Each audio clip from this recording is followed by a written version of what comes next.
हाय viewers, आज मैं आपको मुसाफिर कैफ़े की कहानी सुनाऊंगी जो कि दिव्य प्रकाश दुबे जी द्वारा लिखी गई है। तो चलिए शुरू करते हैं इस कहानी को। मैसेज नहीं मिला। इस बात से वो थोड़ा उदास हुआ और अपना मोबाइल वहाँ गंगा में फेंक दिया। मोबाइल फेंकते ही उसे लगा कि जैसे पुरानी दुनिया से उसका सारा कनेक्शन अब खत्म हो गया। उसे थोड़ा हल्का महसूस हुआ। गंगा के पास बैठे बैठे चंद्र के लिए पूरी दुनिया जैसे नदी हो गई थी।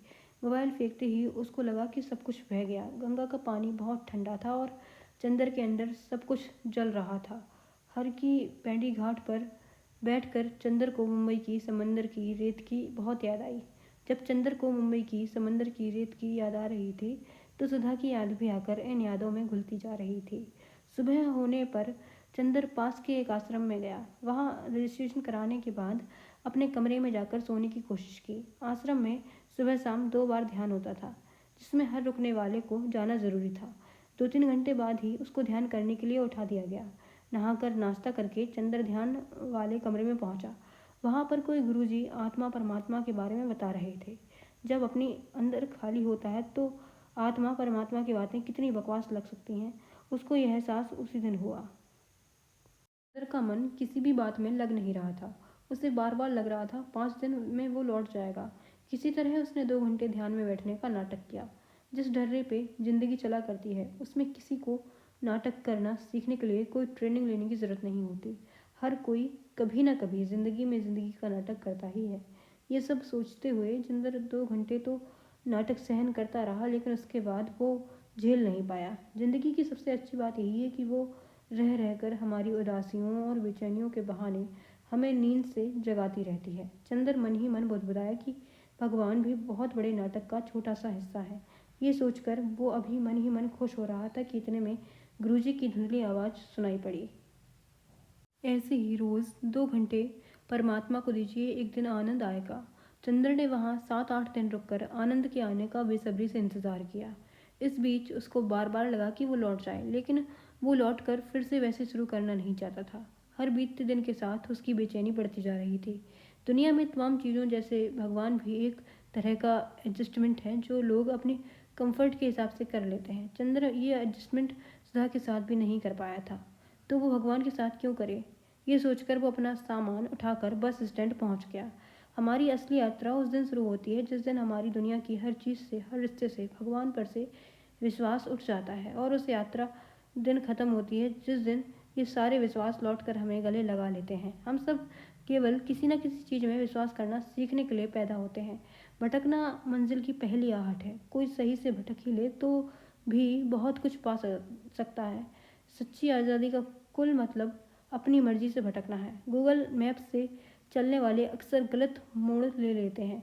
चंद्र ने ये सोच लिया था जब भटकना ही है तो वो अपने हिसाब से भटकेगा, इसलिए शायद अब वो या तो नई दुनिया ढूंढ सकता था या फिर पुरानी दुनिया में अपना नया कोना। पास से बस। चंदर हरिद्वार बस स्टैंड पर पहुंचते ही पहली बस में बैठ गया। बस में बैठते ही उसको खूब गहरी नींद आई, जो आश्रम में पिछले 7-8 दिनों में नहीं आई थी। थोड़ी देर बाद चंदर के पास में बैठी लड़की ने उसे उठाया। कंडक्टर टिकट के लिए पूछ रहा था। चंदर ने लापरवाही से कहा, जहाँ तक बस जा रही है वहाँ तक का टिकट दे दो। बस मसूरी जा रही थी। मसूरी के रास्ते में पड़ने वाले शिव मंदिर पर बस रुकी। चंद्र के पड़ोस वाली लड़की ने कहा, आगे बस बहुत घूमेगी, आप उठ जाइए। बार बार आपका सिर मेरे कंधे पर आ रहा है। सॉरी, यहाँ चाय बहुत अच्छी मिलती है, आप चाहें तो ले सकते हैं। चंद्र ने उतर कर मुंह धोया। उसको सोए हुए मुश्किल से 3 घंटे ही हुए थे, लेकिन बड़ा फ्रेश लग रहा था। उसने मंदिर में मिलने वाली फ्री खिचड़ी और चाय ली। इस मंदिर में लगी हुई एक रत्नों, रुद्राक्ष वगैरह की दुकान भी थी, जहाँ बार बार कई जगह लिखा हुआ था, नकली साबित करने वाले को 5 लाख का इनाम। थोड़ा अजीब है, लेकिन हमारी ज़िंदगी के कई असली केवल इसलिए असली हैं क्योंकि वो अभी तक नकली साबित नहीं हुए हैं। लोग अपने अपने हिसाब से असली माला, रुद्राक्ष वगैरह खरीद रहे थे। चंद्र के पड़ोस वाली लड़की बस के दूसरी तरफ पहाड़ को निहार रही थी। चंद्र उसके पड़ोस में जाकर खड़ा हो गया। इससे पहले वो कुछ बोलता, वो लड़की बोली, घर छोड़कर आ रहे हो? हाँ, कुछ ऐसा ही है। तुम्हें कैसे पता? जहाँ तक बस जाती है वहाँ तक टिकट मांगने वाले अक्सर घर छोड़कर भागे हुए होते हैं।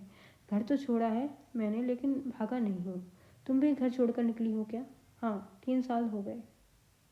नाम क्या है तुम्हारा? पम्मी। और तुम्हारा? चंदर। वैसे घर किस वजह से छोड़ा? कोई लड़के लड़की के चक्कर में हर लड़की लड़के के लिए घर नहीं छोड़ती। तो तुमने किसके लिए छोड़ा? अपने लिए, अपने पागलपन के लिए। ऐसा क्या पागलपन है तुम्हारा जिसके लिए घर छोड़ना पड़ा? तुम कुछ ज़्यादा ही सवाल नहीं पूछ रहे? घर तो छोड़ दिया, कोई बात नहीं। बातें करते रह गए तो बस ज़रूर छूट जाएगी। पम्मी और चंदर दोनों के बस में बैठते ही मसूरी चलकर बस के पास आना शुरू हो गया। चंदर खुद में ही इतना उलझा हुआ था कि उसने पम्मी से ज़्यादा कुछ जानने की कोशिश नहीं की। उतरने से पहले पम्मी ने चंद्र को अपना नंबर दिया और कोई भी ज़रूरत पड़ने पे फ़ोन करने को कहा। माँ से मसूरी। चंदर ने मसूरी पहुंचकर 2-3 होटल देखे। जिस होटल के कमरे से बाहर पहाड़ से अच्छा दिख रहा था, चंद्र ने वो होटल फाइनल कर दिया। होटल वाले के ये पूछने पर कि कितने दिन के लिए कमरा चाहिए, चंद्र कोई जवाब नहीं दे पाया। होटल वाले ने दोबारा पूछा कि कमरा कितने दिनों के लिए चाहिए। चंद्र ने थोड़ा सोच कर बोला कि उसका मसूरी रुकना काम पर डिपेंड करता है, फिर भी 1 हफ्ता तो लग ही जाना चाहिए। होटल के रजिस्टर में एंट्री करते हुए एड्रेस वाला कॉलम भरते हुए चंद्र का पेन थोड़ा सा कांपा। पिन कोड के हर एक ज़ीरो में छुपी हज़ारों यादें लड़खड़ा गईं। चंद्र के कमरे में पहुंचते ही बिस्तर ने उठकर उसको गले लगा लिया। नींद उसका सिर सहलाने लगी। कंबल ने उसको ओढ़ लिया। कमरे के बाहर दिन शाम के साथ खुलकर रात को बुला रहा था। तारे टूट टूट कर रात का अधूरापन भरने लगे। आवाज़ें झींगुर हो गई। सब कुछ ठहर रहा था। करीब 10 घंटे सोने के बाद चंद्र की नींद सुबह करीब 7 बजे खुली। घर से निकलने के बाद ऐसा पहली बार हुआ था कि चंद्र इतनी गहरी नींद में सोया हो। शहरों की नाप तोल वहाँ रहने वाले लोगों की नींद से करनी चाहिए। शहर छोटा या बड़ा, वहाँ रहने वालों की नींद से होता है। ठिकाना तो कोई भी शहर दे देता है, गहरी नींद कम शहर ही दे पाते हैं। सुबह उठने के बाद चंद्र इतना शांत था जैसे 10 घंटे की नींद के बाद नहीं, 10 घंटे के मेडिटेशन के बाद उठा हो। चंद्र को कभी सुबह उठने की आदत नहीं थी। जो सुबह जल्दी नहीं उठते वो किसी दिन गलती से जल्दी उठ जाते हैं तो उन्हें लगता है कि सुबह इतनी अच्छी होती है, रोज़ ही सुबह उठना चाहिए। चंद्र को भी सुबह देखकर लगा कि अभी तक वो न जाने कितनी सुबहों का नुकसान कर चुका है। चंद्र ने अपना जैकेट पहना और मसूरी टहलने के लिए निकल गया। दुनिया की तमाम चीज़ों में से जिनका आप भरोसा नहीं कर सकते उनमें से एक मसूरी का मौसम भी है। कब मौसम साफ हो जाए और कब एकदम से धुंध हो जाए पता ही नहीं चलता। रोज़ की तरह दुनिया धीरे धीरे शुरू हो रही थी, ठीक वैसे जैसे आज दुनिया का पहला दिन हो। बच्चे स्कूल जा रहे थे। चाय की दुकानें अभी खुल रही थीं। कुछ बच्चे, बूढ़े, जवान, सभी शेप और साइज़ के लिए लोग टहल रहे थे। कुछ बूढ़े इतने जल्दी जल्दी टहल रहे थे कि जैसे ऐसे ही टहलते टहलते एक दिन जवान हो जाएंगे।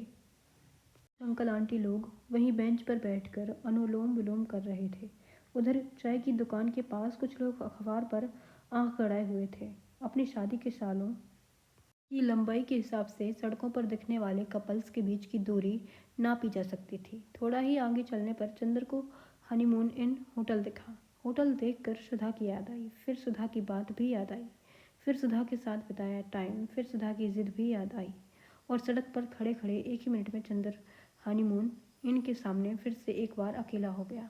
अगली चाय की टपरी पर जाकर चंद्र चाय लेकर चाय के गिलास की गर्माहट को हल्के हल्के महसूस कर रहा था। चंद्र के हाथ का जितना हिस्सा चाय की प्याले की गर्माहट को छू रहा था, उतने हिस्से को सुधा की याद आ रही थी। यादें सिर पे मंडराने वाले मच्छरों के झुंड की तरह होती हैं। कहीं भी भाग जाओ वो सिर पे घेरा बनाकर भिनभिनाने लगती हैं। सूरी का एक चक्कर लगाने के बाद चंद्र लौट ही रहा था कि पम्मी ट्रैवल की दुकान पर दिखाई पड़ी। दुकान बाहर से कोई भी नॉर्मल टूर एंड ट्रैवल की दुकान लग रही थी। वो ये सोचकर दुकान को पीछे छोड़कर आगे बढ़ गया कि अगर पम्मी से मिलने गया तो वो सोचेगी कि बड़ा चीप टाइप आदमी है। एक ही दिन में दुकान ढूंढकर मिलने भी आ गया।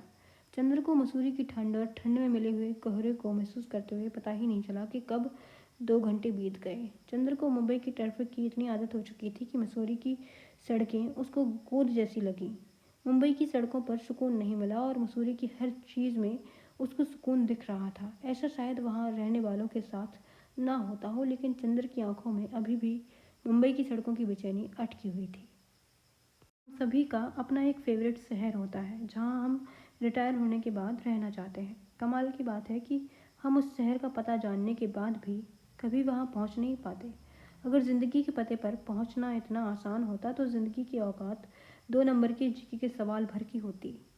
आगे बढ़कर चंद्र किताब की दुकान पर पहुंचा। दुकान पर पहुंचते हुए किताब ढूंढते हुए चंद्र को याद आया कि उसको किताब की दुकान पर जाकर घंटों किताब ढूंढना कितना पसंद था।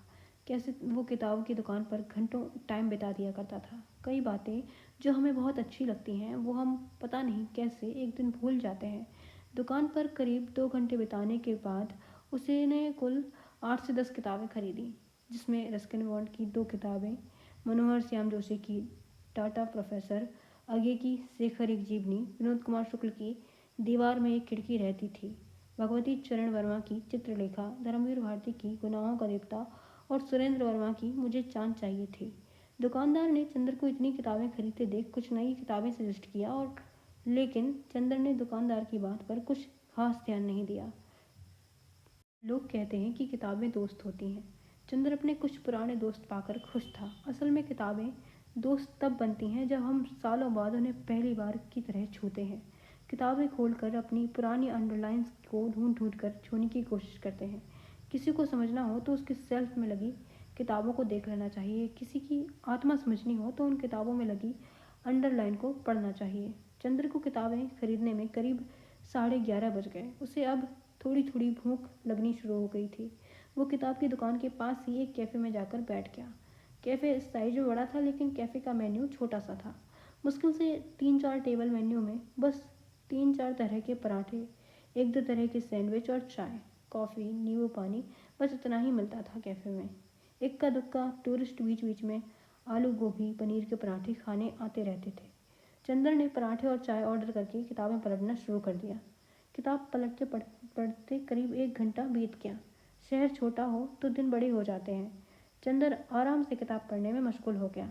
शेखर एक जीवनी को पलटते हुए उसको अपनी जान पहचान की एक पुरानी लाइन मिली। अगर प्रत्येक व्यक्ति अपनी जीवनी लिखने लगे तो संसार में सुंदर पुस्तकों की कमी ना रहे। इस लाइन को पढ़कर चंदर ने किताब के पन्नों को सहलाया और किताब ने वापस चंद्र को सहलाया। ये लाइन कहीं खो ना जाए, इसलिए चंद्र ने काउंटर वाले लड़के से पेन मांगा और अपनी ज़िंदगी के बारे में सोचने लगा कि उसको अगर अपनी किताब लिखनी हो तो उसका एंड वो क्या लिखेगा। ऐसा कुछ तो उसने किया ही नहीं है। उसकी कहानी में ऐसा अलग क्या है जो वो बैठ के किसी को सुना पाए। ये सोचकर चंद्र को पहली बार अपने ऊपर कोफ्त हुई। किताबें मज़ा देती हैं, और अच्छी किताबें मज़े मज़े में पता नहीं कब बेचैनी दे देती हैं। चंदर पहली बार अपनी ज़िंदगी के बारे में किताब की तरह सोच रहा था।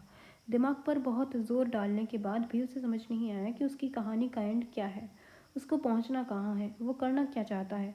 सुधा अगर शादी के लिए मान जाती तो क्या वो एंड होता? सुधा से बच्चे होते तो क्या होता?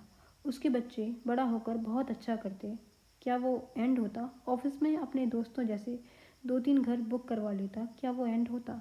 शेयर में इन्वेस्ट करके लाखों कमा लेता, क्या वो एंड होता? असली ज़िंदगी के बारे में किताब की तरह सोचने में समझ आता है कि हम रोज़ कैसी टुच्ची ज़िंदगी जीने के लिए मरे जा रहे हैं। किताब और ज़िंदगी में बस लॉजिक भर का फ़र्क होता है। किताबों का अंत लॉजिकल होता है और ज़िंदगी का नहीं होता। जो लोग ज़िंदगी लॉजिक से ढूंढते हैं उनके जवाब हमेशा गलत होते हैं। ये सब सोचते हुए उसे पहली बार ये ख्याल आया कि छुट्टियाँ क्यों इतनी ज़रूरी होती हैं। अपनी ज़िंदगी के बारे में किताब की तरह सोचने में कई सारे भ्रम दूर हो जाते हैं। चंद्र को बहुत ढूंढने पर भी अपनी ज़िंदगी का कोई लॉजिकल अंत नहीं मिलता।